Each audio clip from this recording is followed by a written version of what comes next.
நான் ரீட் பண்ணட்டுமா சார்? பண்ணுங்க கண்டிப்பா. Gross domestic product produced in the country. GDP of India includes only the market value of goods and services produced in India. For example, இருங்க ஒவ்வொரு பாயிண்டா பார்த்துடலாம். GDP of India includes only market value of goods and services produced in India. இந்தியாக்குள்ள உற்பத்தி பண்றது மட்டும்தான்.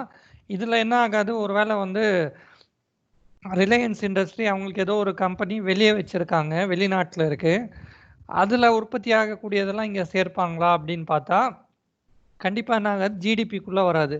இப்போது Indian கவர்மெண்ட்டுக்கே இன்னொன்று வந்து ஓஎன்ஜிசி வந்து விதேஷ் வெளிநாட்டில் ஒரு வேளை வந்து செயல்படுதுன்னு வைங்க, விதேஷ் கம்பெனியாக இருக்குன்னா அது என்ன ஆகாது, ஜிடிபிக்குள்ளே வருமானா இங்கே ஜிடிபியில் என்ன பண்ண மாட்டாங்க, இந்தியாவுடைய கம்பெனி தான், இந்தியன் கவர்மெண்ட்டுக்கே சொந்தமானதாகவே இருந்தாலும் என்ன பண்ண மாட்டாங்க. இப்போ சவுத் சைனா சீல இந்தியா ட்ரில் பண்ணி அங்கே ஆயில் எடுக்குது, அந்த காசு ஏதாவது இங்கே வந்து ஜிடிபியில் கவுண்ட் ஆகுமானா கண்டிப்பாக என்ன ஆகாது, ஜிடிபியில் இங்கே கவுண்ட் பண்ண மாட்டாங்க. அதுக்கு தான் நம்ம மேலே அந்த விஷயங்கள் பார்த்தோம். என்ன பார்த்தோம் இந்த இடத்துல, இந்த எக்ஸ் மைனஸ் எம் என்எஃப்ஐஏன்னு இருக்கு, இந்த இடத்துல தான் அந்த மொத்த வருமானம் வந்து சேரும். இந்தியா அப்படின்னு வச்சுக்கோங்க, ஜிடிபி வந்து அதுக்கு தான் நான் தமிழாக்கம் வந்து அங்கே தெளிவாகவே சொன்னேன். இந்தியாவின் உற்பத்தி, இன்னொன்று ஜிஎன்பிக்கு இந்தியர்களின் உற்பத்தின்னு சொன்னேன். அந்த பாயிண்ட்ஸ் மட்டும் தமிழாக்கம் தெளிவாக வச்சாவே இதுதான் சொல்லிடலாம். அடுத்த பாயிண்ட்மா. For example, the market value of apples produced in Kashmir are included in our GDP since Kashmir is in India. அவ்வளோதான், இந்தியாவில் தான் காஷ்மீர் இருக்குது. அதன் காரணமாக காஷ்மீரில் உற்பத்தி ஆகக்கூடிய ஆப்பிளுடைய அந்த மதிப்பு எல்லாமே என்ன ஆகுது, ஜிடிபியில் சேருது.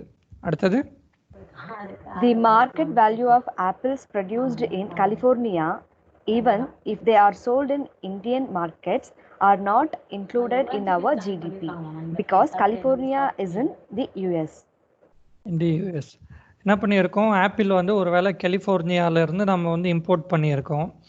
அது நிறைய இருக்கும். இப்போ மார்க்கெட்டில் போய் பார்த்தீங்கன்னா ஒரு ஸ்டிக்கர் வச்சுருப்பாங்க, இது யூஎஸ் ஆப்பிள் அது இதுன்னு. என்ன பண்ணியிருக்கோம், அதை வந்து நம்ம ஜிடிபியில் சேர்க்க முடியுமா அப்படின்னா கண்டிப்பாக அது வந்து யூஎஸ்ஏ உடைய ஜிடிபியில் அது சேர்ந்துருக்கு. அது இந்தியாவில் உற்பத்தியான பொருள் கிடையாது. அதன் காரணமாக இந்தியர்களுக்கு எந்த பெனிஃபிட் கிடையாது. அது என்ன பண்ண முடியாது, இந்த இடத்துல நம்ம எக்ஸ்போர்ட்டாக இல்லை, மாறா இம்போர்ட்டாக தான் பண்ணியிருக்கோம். அது ஏற்கனவே நம்ம இன்னொரு விஷயமும் பார்த்தோம், இம்போர்ட் வந்து வெளிநாட்டில் இருந்து நம்ம அதிகமாக வாங்கின்னு இருப்பது கண்டிப்பாக இந்தியாவுக்கு என்ன கிடையாது, அது நல்லதுக்கல்ல. அது பல விஷயங்களை வந்து பாதிக்கும். இந்திய ரூபாயுடைய மதிப்பை வந்து இன்னுமே குறைய செய்யும். Market value of apples produced in California, அது ஒரு வேளை even if they are sold in Indian market are not included in GDP. ஏன்னா அது என்ன கிடையாது, இந்தியாவில் உற்பத்தி ஆகலை. இந்தியாவில் உற்பத்தி ஆனது மட்டும்தான் இங்கே இருக்குது பாருங்கள். எது ஜிடிபினா ப்ரொடியூஸ்ட் இன் கண்ட்ரி, அந்த நாட்டுக்குள்ளே இந்தியாவுக்குள்ளே உற்பத்தி ஆனாதான் அது இந்தியாவுடைய ஜிடிபிக்குள்ளே கொண்டு வர முடியும். நாம் என்ன பண்ண முடியாது, ரஃபேல் விமானம் வந்து ஃப்ரான்ஸ், இது நம்ம காசு கொடுத்து தான் வாங்குகிறோம். ஆனாலும் என்ன பண்ண முடியாதுன்னா அங்கே உற்பத்தி ஆனது இந்தியாவுடைய ஜிடிபியில் சேர்க்க முடியுமானா அது ஃப்ரான்ஸுடைய ஜிடிபியில் தான் வருமே தவிர நம்ம ஜிடிபினா இந்தியாவுடைய பவுண்டரிக்குள்ளே, அந்த செர்டைன் பவுண்டரிக்குள்ளே என்ன உற்பத்தி ஆச்சோ அதுதான் ப்ரொடியூஸ்ட் இன் த கண்ட்ரி. அடுத்தது அந்த டெஃபினிஷன் தான். இது தெளிவாக சொல்ல போனால் இங்கே என்ன பண்ணியிருக்காங்கன்னா டெஃபினிஷன் இன்னும் எக்ஸ்பிளைன் பண்ணியிருக்காங்க. ஜிடிபினா என்ன பார்த்தோம், GDP it is the final value of goods and services produced in the country during a period of time, generally 1 year என்பது தான் ஜிடிபியுடைய definition.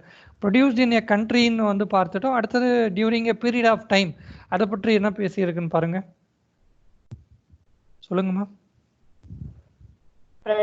Produced during a time period. The GDP of country measures the market value of goods and services produced only during the specified time period. அப்படியே கண்டினியூஸா பண்ணுவா. சரி முடிச்சிடுங்களா. The goods and services produced in earlier periods are not included. If an year is the specified time period, the GDP of 2018 will include the market value of goods and services produced only during 2018. So, a bicycle produced in 2017 will not be included in the GDP measure for 2018. இதான் பண்ணியிருக்கோம் இந்த இடத்துல. During a period of time GDP இந்த வருஷத்துக்குன்னு எடுத்தா இந்த specified time பீரியடும் எப்படி இருக்கும்னு பார்த்தீங்கன்னா, நம்ம வந்து இந்த ஆனுவல் இயர் எடுக்கிறது இல்லை, ஜான் டு டிசம்பர் அப்படின்னு வராது. இந்தியா வந்து ஃபினான்ஷியல் இயர் மார்ச் முடியுது. ஏப்ரல் 1லேருந்து மார்ச் 31 வரைக்கும் இருக்கக்கூடிய அந்த டேட் இங்கே கீழே இருக்கு பாருங்க. அந்த விஷயம் ஃபினான்ஷியல் இயரை தான் வந்து நம்ம ஃபாலோ பண்ணுறோம். சரி, என்ன பண்ணுறோம் இந்த இடத்துல, அந்த வருடம்னு வந்து எடுத்துட்டோம், ஒரு வருஷத்துக்குன்னு வந்து எடுக்க போகிறோம். During a period of time GDP of a country measures market value of goods and services produced only during a specified time period. இந்த ஆனுவல், ஹாஃப் இயர்லி, குவார்டர்லி எப்படி வேணாலும் இங்கே பார்த்துக்கிறோம். ஃபர்ஸ்ட் குவார்ட்டர் வந்து ஏப்ரல், மே, ஜூனு, அடுத்தது July, August, September வந்து 2வது quarter, 3வது, 4ஆம் காலாண்டுன்னு வந்து இதெல்லாமே நம்ம வந்து பிரித்து ஸ்பெசிஃபைட் டைம் பீரியடுன்னு வந்து வச்சுக்கிறோம். அது 1 இயராக இருக்கலாம், ஹாஃப் இயர்லியாக இருக்கலாம், குவார்டர்லியாக இருக்கலாம். The goods and services produced in earlier period are not included. இப்போ நான் 2018க்கு எடுக்கும்போது ஏற்கனவே 2017ல் வந்து உற்பத்தியான அதே அரிசி, அந்த கோதுமை எல்லாம் இங்கேயும் சேர்க்கலாமானா, நான் 2018ல் என்ன உற்பத்தி ஆச்சோ அதுதான் சேர்க்கணும். 2017 தான் அந்த வருஷத்தோட போயிடுச்சு. இதை அதிகமாக்கி காண்பிக்கணுங்கிறதுக்காக மறுபடியும் 17ல் நடந்ததையும் 18ல் ஆட் பண்ணால் நமக்கு எக்ஸாக்டான வேல்யூ வராது. உண்மையிலேயே வந்து ஜிடிபி இன்க்ரீஸ் ஆகுதா, இந்தியர்களுடைய அந்த பெர் கேபிட்டா இன்கம் இன்க்ரீஸ் தான் ஆகுதா என்பது வந்து நமக்கு ஒரு தெளிவான புரிதல் இல்லாமல் போயிடும் அந்த இடத்துல.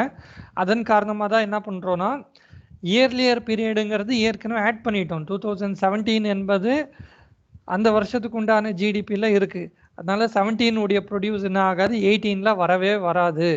If an year is specified time period, ஒருவேளை அது வருஷத்துக்குன்னு எடுத்தா GDP of 2018 will include market value of goods and services produced only during 2018.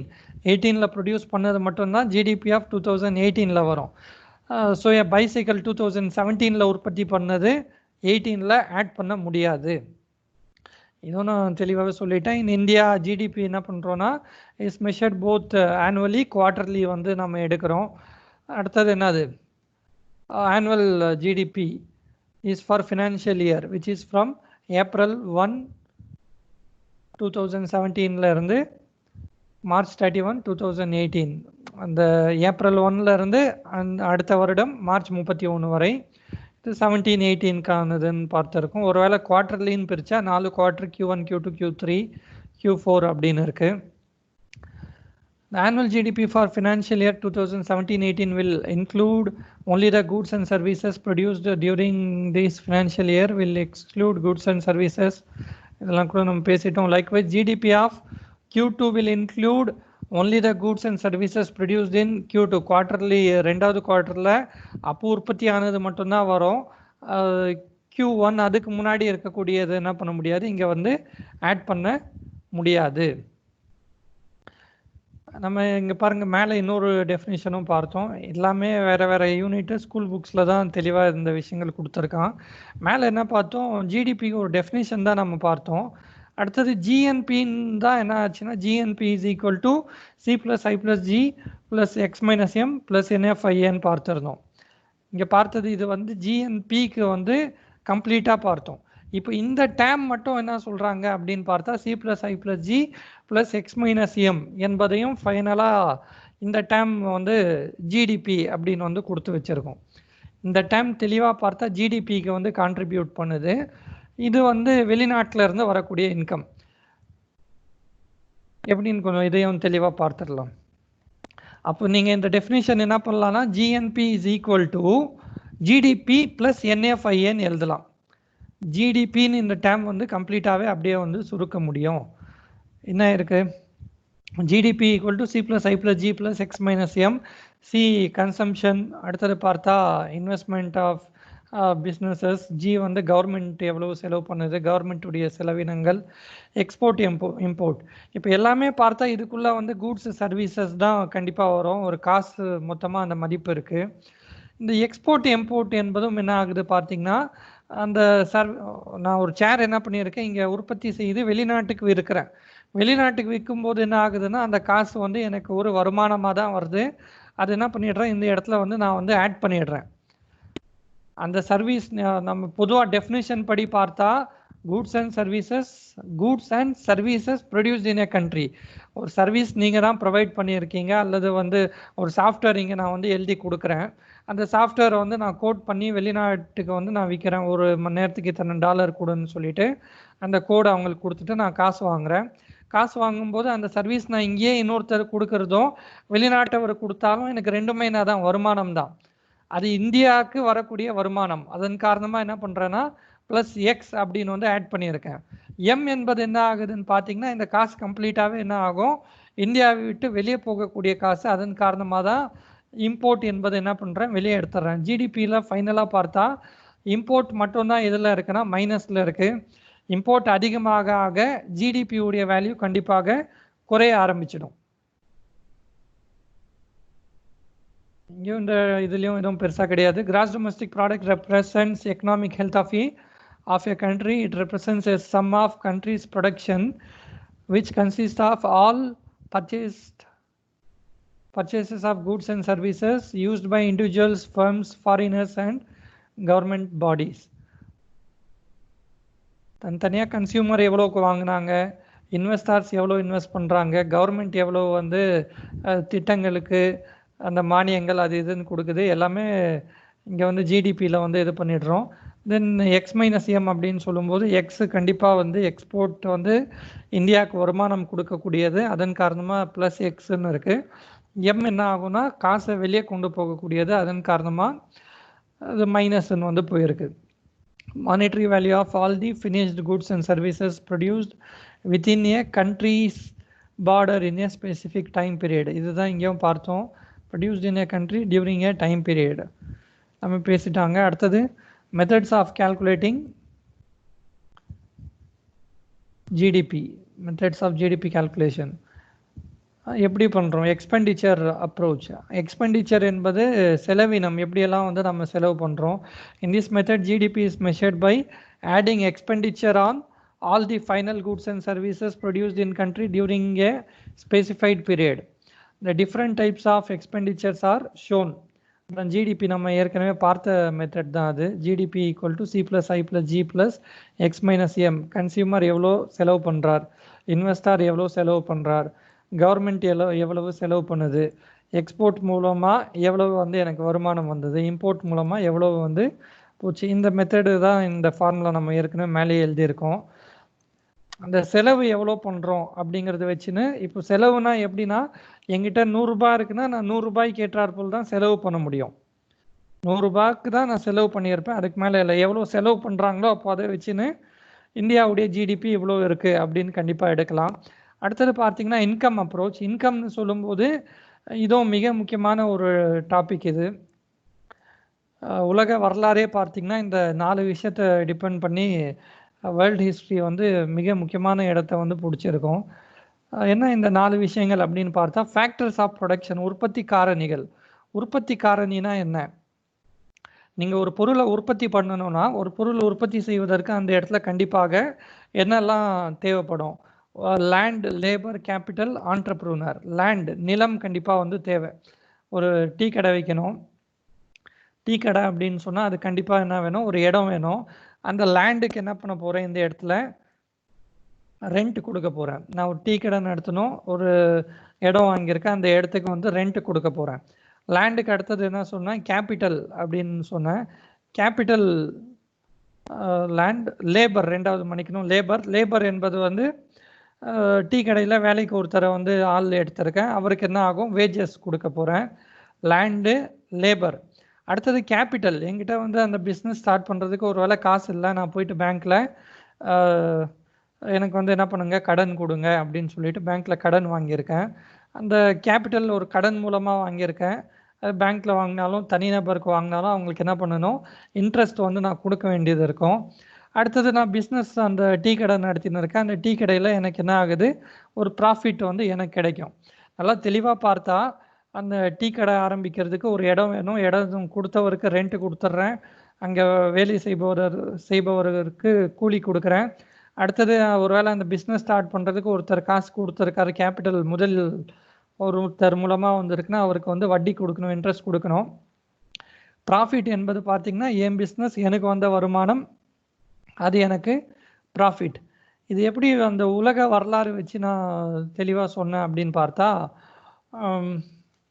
இந்த இது பாருங்க, நான் இந்த 17th 18th செஞ்சுரி எல்லாம் பார்த்தா 2 நாடுகள், இங்கிலாந்து, பிரான்ஸ், மற்ற நாடுகளும் போர்ச்சுகல், ஸ்பெயின், டென்மார்க் எல்லாருமே என்ன பண்ணியிருப்பாங்க, குட்டி குட்டி நாடுகள். அவர்களுக்கு என்ன தேவைப்படுதுன்னா நிலம் அதிகமாக தேவைப்படுது. இடம் பெருசாக இருக்கிற பட்சத்தில் நிறைய பிஸ்னஸ், நிறைய ஃபேக்ட்ரி, நிறைய உற்பத்தி, தேங்காய், மாங்காய், சுகர் கேன் எது வேணாலும் பண்ணி அவங்க என்ன பண்ண முடியும், வருவாய் ஈட்ட முடியும். நாட்டுக்கு என்ன ஆகும், இப்போ நாமளும் பார்க்குறோம்ல, சின்ன வீடாக இருக்குது, இன்னும் ரொம்ப பெரிய ஒரு ஸ்பேஸ் இருந்துச்சுன்னா நல்லா இருக்குமே.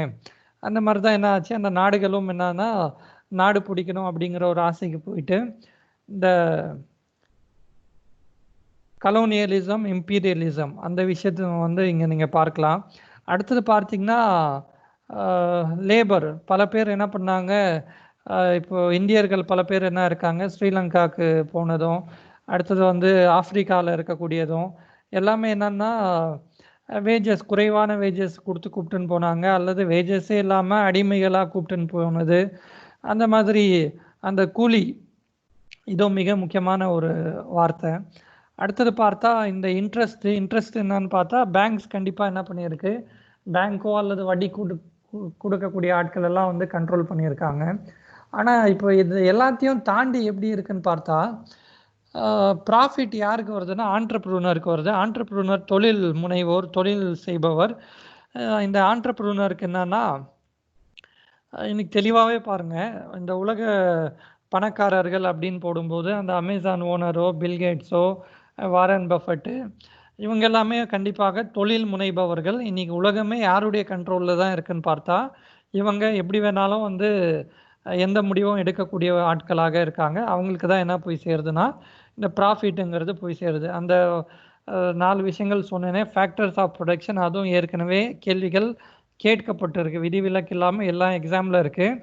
அந்த லேண்ட், லேபர், கேபிட்டல், ஆண்டர்ப்ரூனர் 4மே இருந்தால் மட்டும்தான் ஒரு பிஸ்னஸ், எந்த பிஸ்னஸாக இருந்தாலும். ஏன் ஃபேக்டர்ஸ் ஆஃப் ப்ரொடக்ஷன், ஒரு விஷயத்தை நீங்கள் ப்ரொடியூஸ் பண்ணணும், உற்பத்தி பண்ணணும் அப்படின்னா இந்த காரணிகள், இந்த விஷயங்கள் எல்லாம் எங்கிட்ட இல்லைன்னா பண்ண முடியாது. ஃபஸ்ட்டு லேண்ட் இருக்கணும், அதில் வந்து கண்டிப்பாக லேபர் வேணும், அடுத்தது அது செய்வதற்கு கேபிட்டல் வேணும், அதை நடத்தக்கூடிய ஒரு ஆண்டர்ப்ரூனர் வேணும். இந்த 4மே சேரலைன்னா எந்த பிஸ்னஸும் கண்டிப்பாக வந்து செய்ய முடியாது. ஒரு டீ போடுறது கூட அந்த இடத்துல என்ன ஆகாது, சாத்தியமாகாது. அதுதான் இன்கம் அப்ரோச். இன்கம் எவ்வளோ வந்துச்சு அப்படிங்கிறது இங்கே மொத்தமாக கேல்குலேட் பண்ணுறோம். அதாவது ஒரு நாடு எடுத்து அந்த நாட்டில் என்ன பண்ணியிருக்கோம், மொத்தமாக வேஜஸ், கூலியாக எவ்வளோ சம்பாதிச்சாங்க, இந்த ஃபேக்ட்ரியில் இவருக்கு எவ்வளோ கூலி, இந்த விவசாயிக்கு எவ்வளோ கூலி போச்சு, இவருக்கு எவ்வளோ கூலி அப்படின்னு மொத்தமாக என்ன ஆகுதுன்னா அந்த வேஜஸை ஆட் பண்ணிடுறோம். அடுத்தது ரெண்ட், ஒரு வேளை வந்து வீடு வச்சுன்னு அந்த வீட்டின் மூலமாக அல்லது ஒருத்தர் ஒரு ஆட்டோ